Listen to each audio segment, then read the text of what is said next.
नमस्कार, मैं सुनीता कथा मंथन में आप सबका स्वागत करती हूँ। कथा मंथन में आज सुनिए हिंदी की यादगार कहानियाँ। ठेस, लेखिका कौशल्या अश्क। रज़वा भागती हुई सी अपनी कोठरी में आई। उसने नए कपड़े उतार कर फेंक दिए। जल्दी जल्दी पुराने तार तार चिथड़े पहने और पिछले दरवाजे से बाहर निकल गई। नए कपड़े उतारते समय जैसे कल्पना ही में वह क्षण भर के लिए रुकी थी। पुराने चिथड़े पहनते समय वह निमिष भर के लिए रुक गई। अपनी यथार्थ स्थिति का भी जैसे उड़ता हुआ सा आभास उसे मिला था, परंतु जो अंधी दुर्निवार भावना उसे अपनी कोठरी में भगा लाई थी, वही जैसे उसे यह सब करने पर विवश कर रही थी और उसी ने जैसे उसे धकेल कर बाहर कर दिया। उसका जन्म कब हुआ, कहाँ हुआ और किन परिस्थितियों में हुआ, उसे कुछ भी ज्ञात न था। उसने तो जब से होश संभाला, उसने अपने आप को अपनी चाची के साथ घूमते पाया। उसकी चची, ना जाने वह उसकी चाची थी भी या नहीं। जहाँ कहीं भी भीख मांगने जाती उसे साथ ले जाती। जाने वह कहाँ कहाँ घूमी थी, गली गली, घर घर, दर दर। बालिका से वह किशोरी बनी और किशोरी से युवती, किंतु यह सब मानो एक जलता तपता विशाल मरु था, जिसमें कहीं भी तो चार हरे तिनके न थे। और अब यौवन के साथ इस मरु की उष्णता में और भी वृद्धि हो गई थी। जलती तपती बालू और विषाक्त तूफानों के अतिरिक्त उसे कहीं कुछ दिखाई न देता। और इस विशाल मरुस्थल में उसके पांव ही न जलते थे, उसका रोम रोम झुलस उठता था, होठ और कंठ ही न सूखते थे। लगता था जैसे उसके हृदय की एक एक परत सूखकर मुरझा जाएगी। लगता था जैसे वह दम घोटने वाली उष्णता से संतप्त होकर समाप्त हो जाएगी, या उस विषैले पवन का कोई झोंका उसके शरीर में सदैव के लिए विष भर देगा। तभी एक दिन उसकी चची नगर से बाहर नई बस्ती में भीख मांगने गई। बस्ती अभी पूर्णतः बसी न थी और मकान किसी शराबी के गडमट सपनों की भांति बिखरे हुए थे। यूं तो वह पहले भी 2-4 बार इधर आई थी, पर उन दिनों अधिकतर मकान खाली ही पड़े रहते थे। बिजली ना थी, नालियों का प्रबंध ना था और गंदे चौबच्चों के मारे गलियों में नाक ना दी जाती। फिर चोरों का भय भी था, किंतु अब बिजली आ गई थी, नालियां भी बुरी भली बन गई थी और वहां के प्रबंधकर्ताओं ने तो 2 चौकीदार भी रख दिए। इसके अतिरिक्त युद्ध के कारण अगणित लोग नगर में आ गए। अतः नगर से 2 मील दूरी पर बसी इस बस्ती के मकान भी अब खाली ना रहे और रजवा की चची ने फिर इधर आना आरंभ कर दिया। बस्ती के उन निवासियों में एक कवि भी था। पतला छरहरा शरीर, गेहुआ रंग, बड़े बड़े घुंघराले बाल, पतले पतले गुलाबी होंठ, आंखें न बहुत बड़ी न छोटी, जिन पर सदैव एक चश्मा लगा रहता। इस कवि से उन लोगों को प्रायः भिक्षा मिल जाया करती थी। उस दिन कवि कुछ प्रसन्न था। जब वह उसके दरवाजे पर भीख मांगने गई तो उसने रजवा की चची से हालचाल पूछा। रजवा की चची जैसे इस बात की प्रतीक्षा कर रही थी। उसने कवि को प्रसन्न देखकर अपने रोगी पति की कहानी सुनाई। गरीबों का हालचाल कैसा बाबूजी? कमाने वाला बीमार पड़ा है और हम दोनों दर दर भीख मांग रही हैं। परदेसी लोग हैं, किसी को जानते नहीं, कहीं कोई काम काज कर लें।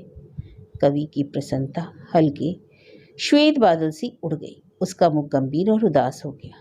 करुणा से भरकर उसने उनको 1 रुपया दिया। रुपया देते समय उसने एक दबी हुई निगाह रजवा के मुख पर डाली। रजवा को उस दृष्टि में कुछ ऐसी चीज दिखाई दी जो उन सभी निगाहों से भिन्न थी, उन सभी निगाहों से जो नितांत निसंकोच होकर उसके मुख से लेकर उसके शरीर के अंग अंग का निरीक्षण कर लेती थी, जिनमें धृष्टता के साथ वासना भी लपलपाया करती थी।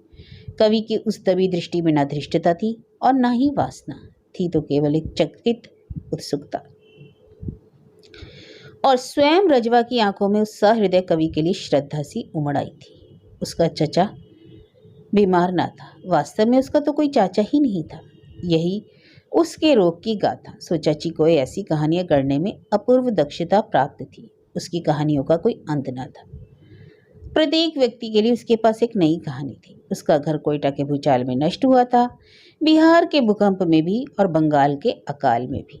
जिस वर्ष वर्षा अधिक होती, उसका घर बाढ़ की भेंट हो जाता। कभी उसका पति बीमार हो जाता तो कभी मर जाता। कहानियां बनना और निभाना वह खूब जानती थी। रजवा कांटे पर चारे का काम कर देती थी, किंतु रजवा की चची इस बात का ध्यान रखती थी कि मछली फंस तो जाए पर वह चारा निगलने न पाए। परंतु कवि के यहाँ जाते समय रजवा सदैव अपनी चची के पीछे रहती। न जाने कवि से वह क्यों लजाती थी। भीख उसकी चची मांगती, बातें भी उसकी चची करती। रजवा कुछ अंतर पर चुपचाप खड़ी रहती। वह चाहती कि वह स्वयं भी आगे बढ़कर कुछ बात करे, किंतु वे समस्त बातें जो वह दूसरों से किया करती उसके होठों तक आकर रह जाती और उसके मुंह से एक शब्द भी ना निकल पाता। तभी एक दिन कवि ने रजवा की चाची की करुणाजनक कहानी सुनकर कहा, यदि तुम या रजवा कोई आकर मेरे यहाँ कुछ काम कर दिया करो, यही कुछ झाड़ू बुहारी या दो एक कपड़ों की धुलाई, तो मुझे भी सुविधा हो जाए और तुम्हारा भी काम चल जाए। और फिर स्वयं ही उसने कहा, तुम्हें संभवतः अपने पति की देखरेख करनी होगी, तुम ना आ सको तो रजवा ही को 2 घंटे के 1 घंटे के लिए भेज दिया करो। आपकी दया बनी रहे बाबूजी, उसकी चची ने रटे हुए आशीर्वादों का क्रम आरंभ करते हुए कहा, मैं इससे अभी कह देती हूँ, मैं स्वयं 100 बार आपका काम कर देती, पर मेरे पति का जी ठीक नहीं। यदि आप भी सहायता ना देते तो न जाने क्या दुर्गति होती। चचा के रोग की वास्तविकता को रजवा भली भांति जानती थी। वह इस पर झूठला भी उठा करती थी और जब उसे इस झूठ को सत्य बनाने में स्वयं भी योग देना पड़ता तो झल्ला जाती। परंतु इस बार उसे झल्लाहट नहीं हुई। उसके हृदय आकाश पर हल्के फुल्के बादल छा गए, होठ मुस्कुरा उठे और उसके तन में एक अज्ञात सी सनसनी दौड़ गई। रजवा, इधर आओ बेटी। जी आई, कहते हुए रजवा आगे बढ़ी, किंतु स्वर उसके होठों से नहीं निकला। उसका मुख लज्जा से लाल हो उठा, आंखें झुक गई और वह बढ़ी तो उसकी गति में कंपन था।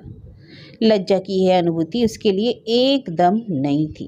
वह पहले स्वयं अपने मुख को लज्जा के कृत्रिम आवरण से ढांकने का प्रयास किया करती थी, किंतु अब अनायास उसके मुख पर लज्जा की अरुणिमा छाई जा रही थी। रोज आकर इन बाबूजी का काम कर दिया करो, यदि मैं ना भी आ सकूं तो तुम अवश्य आकर इनका काम देख जाया करो। और उसकी चाची 8 आने पाकर शुभ वचनों के फूल बरसाती चली गई और जीवन में संभवतः पहली बार धक धक करते हुए हृदय को लिए हुए रजवा अपने आप कमरे की सफाई करने लगी। कवि दिन भर पढ़ता, दिन भर कविता लिखता। कविता लिखते समय वह पागलों की भांति सुध बुध खो देता। काम करते करते रहे रजवा उसकी ओर देखने लगती, एक टक वह उसकी ओर देखती रहती। कविता लिखने के पश्चात वह उसे उच्च स्वर में गाता। उस समय अपनी सफलता के मद में झूमते हुए उसके पतले गुलाबी होठों पर एक मुस्कान दौड़ जाती। रजवा उसे चुपचाप देखती रहती। वह जो कुछ लिखता उसका अर्थ क्या है यह तो कभी ना समझ पाती, परंतु उसका गाना उसे अतिशय प्रिय लगता। ऐसे में जब कभी कवि उसकी ओर देख लेता तो उसके मुख पर अपने आप वही अरुण श्वेत आवरण सा छा जाता। वह कवि की ओर केवल उसी दशा में देख पाती जब वह उसकी ओर ना देख रहा। जब कभी वह उसकी ओर देखता रजवा की पलकें झुक जाती। जनवरी का महीना था। वर्षा के अभाव में सूखा झाड़ा पड़ने के कारण कवि बीमार हो गया। रजवा, जरा 3 नंबर से डॉक्टर साहब को बुला लाओ, मेरा के कारण चढ़ी हुई आंखें और पीड़ा के मारे फट जाते सिर को थामकर कवि ने कहा। रजवा पूरा वाक्य सुने बिना ही भाग गई। डॉक्टर साहब ने आकर निरीक्षण किया, निमोनिया हो गया है। चिंतित स्वर में कहा, मैं दवा भेजता हूँ, सावधानी से उपचार करने की जरूरत है। रजवा को उन दिनों ना जाने क्या हो गया। दिन भर कवि के सिरहाने बैठी रहती और सारी रात उसकी सेवा में काट देती। यह कवि कौन है, उसके संबंधी नहीं क्या? इतने बड़े नगर में वह अकेला क्यों है? इस प्रकार के 20 प्रश्न उसके मस्तिष्क में उठते और चाहती थी कि वह कवि के सगे संबंधियों का अभाव, माता पिता का अभाव, उसके मित्रों का अभाव सब अपनी सेवा और उपस्थिति से पूरा कर दे। वह दूसरों से कितना भिन्न था। इतने दिनों से वह उसके यहाँ काम करती थी, किंतु उसने कभी कोई अनुचित चेष्टा नहीं की, कोई अश्लील संकेत नहीं किया। लगता था जैसे वह कोई उदास थकी-हारी आत्मा है जो नगर से दूर इस बस्ती में आ बसी है। वह उसके एकाकीपन को यथासंभव दूर करना चाहती थी। रजवा की चाची उसका महीने का वेतन और इनाम पाकर प्रसन्न थी और रजवा इस वेतन में से 1 पैसा लिए बिना उन्हीं मैले फटे जीर्ण शीर्ण चिथड़ों में घर का काम किए जाती थी। उसे अपने खाने पहनने की सुध न थी। दिन रात वह कवि की सेवा में लगी रहती। पूरे 1.5 महीने बाद कवि का स्वास्थ्य सुधरा। इतने दिन जागते रहने पर और चिंता के कारण रजवा का रंग पीला पड़ गया। उसकी आंखें कुछ सूज गईं और उनके गिर्द काले गड्ढे पड़ गए। फिर भी कवि को स्वस्थ देखकर वह खिल उठी। जब वह जाने लगी तो कवि ने सहसा उसका हाथ थाम लिया। उसका मुख अभी तक क्षीण था, होठों पर पपड़ियां जमी हुई थी और उसकी मुस्कान से असीम थकान थी। रजवा, तुमने मुझे बचा लिया, तुम्हारी इस सेवा का बदला मैं इस जीवन में ना चुका सकूंगी। आप अच्छे हो गए, मेरे लिए यही बहुत है, मैं बदले में कुछ नहीं चाहती। उस दिन कवि ने रजवा को घर न जाने दिया। जब उसकी चाची आई तो कवि ने कहा, मैं अभी बहुत कमजोर हूँ, उठने बैठने की हिम्मत नहीं। अच्छा हो यदि कुछ दिन और रजवा को यहीं रहने दो। और रोग से मुक्ति पाने के उल्लास से उसने रजवा की चाची को बहुत सा पुरस्कार दिया और 10-10 के 4 नोट उसके हाथ में रखकर कहा, वह रजवा के लिए धोतियां और ब्लाउज ला दे। चाची ने धोतियां ला दी। यद्यपि रजवा ने पाकर बहुत प्रसन्न हुई, किंतु संभवतः कवि को वे पसंद आई, क्योंकि जब वह बाजार जाने योग्य हुआ तो सबसे पहला काम जो उसने किया वह था रजवा के लिए अच्छे बहुमूल्य वस्त्र खरीद लाया। रजवा वहीं रहने लगी, कवि की सेविका के रूप में, किंतु सेविका का वह तो वास्तव में स्वामिनी थी। ना जाने कहाँ से कवि के को प्रति मास 300 रुपये मनी ऑर्डर आता था। ना जाने उसकी कोई संपत्ति थी जिसकी आय उसका मुनीम भेजता था। ना जाने उसका कोई अभिभावक था जो उसे प्रति मास इतना रुपया भेज देता। रजवा ने कई बार पूछना चाहा, किंतु साहस न हुआ। यह 300 रुपया कवि प्रति मास उसके हाथ पर रख देता और वही सब्जी, तरकारी, आटा, दाल, लकड़ी, कोयले का प्रबंध करती। इन 2 महीनों में ही उसने कवि को नए कुर्ते और धोतियां ला दी। उसके बिस्तर की चादरें और तकियों के गिलाफ सब बदल दी, मेजों पर नए मेजपोश बिछा दिए। और यद्यपि उसने अपनी चाची को प्रतिमास अपना वेतन भी भेज दिया था, और यद्यपि उसने कवि को ना बताया था, तथापि उन रुपये में से 50 रुपये उसने बचाकर भी रख लिए थे। यह सब कुछ था, किंतु इसके बावजूद रजवा प्रसन्न न थी। एक विचित्र प्रकार की अज्ञात अनाम व्यग्रता उसे परेशान रखती। और यद्यपि वह दिन भर काम करते करते थक जाती थी, तथापि रात को जब वह अपने कमरे में आकर अपनी चारपाई पर लेटती तो उसे नींद न आती। उसे उन दिनों की स्मृति हो आती जब सूखी धरती पर सूने आसमान के नीचे किसी आम, जामुन या वट वृक्ष की छाया में घड़घड़ाती गाड़ियों का बोझ अपने वक्ष पर उठाने वाले किसी पुल की ओट में वह बेसुध सो जाती। इस सुख वैभव की शांत स्निग्धता में भी उसे नींद न आती। कई बार वह बाहर आंगन में चली जाती। शरद ऋतु की निखरी धुली चांदनी जैसे उसी की भांति निरर्थक अपना आप जलाकर दूसरों को ठंडक पहुंचा रही होती। उसका जी चाहता कपड़े तार तार कर दे, चांद की उन उज्जवल निर्मल किरणों में उस ठंडे फर्श पर लेट जाए, जैसे उस हिम जैसे शीत में रात भर लेटी रहे और वहीं पड़ी पड़ी अकड़ जाए, मर जाए। और जब कभी उसे देखे तो तारों जैसे 2 अश्रुकण उसकी आंखों में झिलमिला आए। कई बार वह कवि के कमरे में जगते प्रकाश की को एकटक देखती, और जब रात गए वह प्रकाश बुझ जाता तो वह थककर आंखें बंद कर लेती। किंतु वैसे ही कई प्रकाश कण उसके चारों ओर जलने लगते, जलते हुए और एक दूसरे में समा जाते। फिर उनमें से के स्थान पर आग की लपटें दमक उठती। उन लपटों की तीव्रता क्षण क्षण बढ़ती जाती। उसे अनुभव होता जैसे वह स्वयं एक ज्वाला बन जाएगी और फिर सहसा एक ही बार लपक कर बुझ जाएगी। और कई बार जब उसे कवि की पदचाप सुनाई देती तो वह चौंक उठती। उसे लगता जैसे वह अभी उसके कमरे में आ जाएगा। उसके आने की आशा ही से उसका हृदय जोर जोर से धक धक करने लगता, परंतु कभी उसकी चौखट के अंदर कभी ना आता, वापस मुड़ जाता और अपने कमरे में घूमता रहता। एक सांझ जब वसंत ऋतु अपने यौवन पर थी, सांझ ही से पूर्णमासी का सूर्य जितना बड़ा चांद बस्ती के शाखाओं के पीछे झांक उठा और वह कामकाज निपटाकर अपने कमरे में गई तो सहसा कवि की पदचाप पढ़कर उसकी चौखट तक पहुंच गई और मधुर स्वर उसके कानों में रस उड़ने लगा। रजवा, रजवा, मन चाहता है यमुना पर चले, कितनी सुंदर रात है, तुम्हें आपत्ति तो नहीं? रजवा का अंग अंग पुलकित उठा। उसने उत्तर ना दिया, किंतु नीम के पीछे से निकलने वाले चांद की पवित्र चांदनी जैसी स्मृति उसके होठों तक फैल गई। वह उठकर चलने की तैयारी करने लगी। चांदनी राती यमुना का शीतल तट था। पानी में दूर तक चांद का प्रतिबिंब नदी की लहरों पर सांध्य समीर के झोंकों से लहरा उठा। नाव किनारे पर मौन खड़ी थी। वह थी कविता, और रजवा का हृदय सहसा घट उठने वाली किसी सुखद घटना की संभावना से धक धक कर रहा था। किंतु कवि मंत्र मुग्ध सा जैसे उसे एकांत सौंदर्य, उस स्वच्छ उजले धुले पवित्र वातावरण को पी रहा था। उसकी प्यास जैसे अमिटती अगाती ही ना थी।